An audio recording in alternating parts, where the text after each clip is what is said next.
life is a reflection of who we're being. It's a reflection of the decisions we make or the decisions we don't make.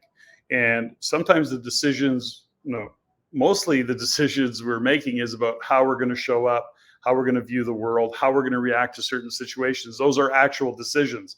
Now, they may be sometimes really subconscious, or they're not conscious thoughts about how we react.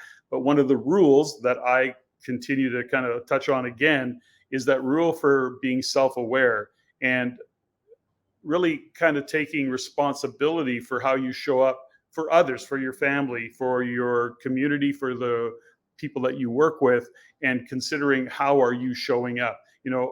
Is your life a reflection? Is your life the way you want it to be, given the concept, if you will, that it's a reflection of who you're being and how you're showing up? Because again, when we go back to the fundamental of like attracts like, if you don't like what's happening, if you don't like the people in your life, it's always going to come back to you. So again, a rule for life is evaluate your life and say, what parts of it are awesome? Okay, great. What parts of it that are not so awesome, and where am I responsible for that? How could I do things different? How could I show up differently, perhaps? So just a consideration of thought process. I don't know.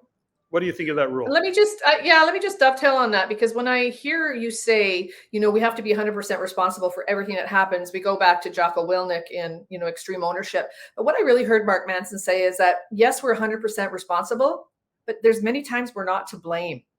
And that's a really important distinction when you talk about self-awareness and self-responsibility and taking 100% responsibility of everything. Yes, one day, he said you're driving along and you get hit by a bus. Is that your fault? No. But what you're responsible for is making sure your healing gets handled, making sure that you're doing what you need to do to get yourself back on your feet. Don't make yourself a victim to whatever's happened to you. So my grandma said that once when she was diagnosed with cancer, and we were talking about it, and I was reading Louise Hay at the time, and we had a deep kind of a conversation one day, but she couldn't quite get it. She said, so getting cancer is my fault? I said, no, Grandma, it's not your fault, but how you take care of yourself with this diagnosis and how you let us as a family love you and take care of you and help you heal if you choose, and how you want us to have conversations with you is your responsibility. No, you're not to blame. No, it's not your fault. But can we elevate the conversation and say, okay, got the diagnosis, here's what we need to do, and how do we make your life the best it can be going forward? No, it's not your fault, and you are not to blame. But yes, you are responsible.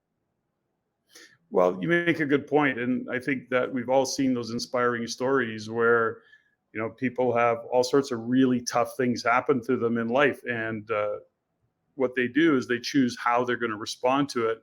And to your point, they're choosing not to be a victim to it. They're choosing that, no, they could not avoid, what happened to them was out of their control. Being hit by the proverbial bus is an example. It doesn't matter what it is. Getting fired from a job because the business went south.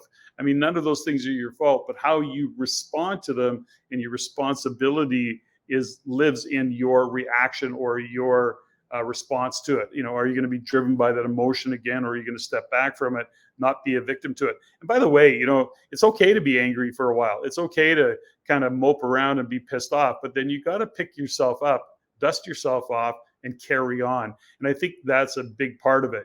It is okay to consciously say, no, I'm going to give myself permission to be angry, to be pissed off, because I am. And it's not to say that you shouldn't be. It's only to say that, own that, know that you're being that way, and then move on. Not be a victim to it. Pick yourself up. Yeah, and I get that. What I'm seeing right now, especially in a lot in our Western culture, more so in the US, and I'm seeing it more and more in Canada, is when something does happen to somebody, and if they can't get to where they're responsible, they become vindictive. This is where this litigious society is coming in, where people are suing everybody for everything, and one thing leads to another, and they can't take responsibility. Mm-hmm. Something happens in a business, somebody gets let go, fired, they can't handle it, they turn around and sue, and they're just creating more and more drama and more things where people continually perpetuate the cycle of being a victim. And for me, that would be rule number 2 or 3, self-awareness and not be a victim, take responsibility and move forward. What would your third rule be, hun? I think my third rule would be to be clear and to live my purpose, to not get off track of living my purpose, which is always been about contribution. What inspires me, motivates me, is to be able to make a difference in other people's lives and supporting them in achieving their goals. That's my purpose. That literally is what made this week that I just went through in Toronto so amazing, because it was a week of supporting others' success, being in conversation about growth and moving forward and helping people solve challenges, and to kind of step back and view how they are taking responsibility of their life, and giving some guidance and some framework for them to design what it is they're trying to achieve. So for me, always, I would have to come back to one of my rules would have to be, aside from being self-aware, but certainly living my purpose. Love that. I totally align with that. And I think that's one thing that's why I love you so much, is that we have that in common. My week in Montreal, or my 4 days in Montreal, was the same. My heart opened right up again when I'm with the athletes, and when I'm there and I'm helping them get clear and live their purpose and move their stuff out of the way so they can perform and they can live their best selves, their best lives, really lights me up. So that dovetails into mine is, if it's not fun, I'm not doing it. I've decided that's going to be my third rule. And living my purpose is fun.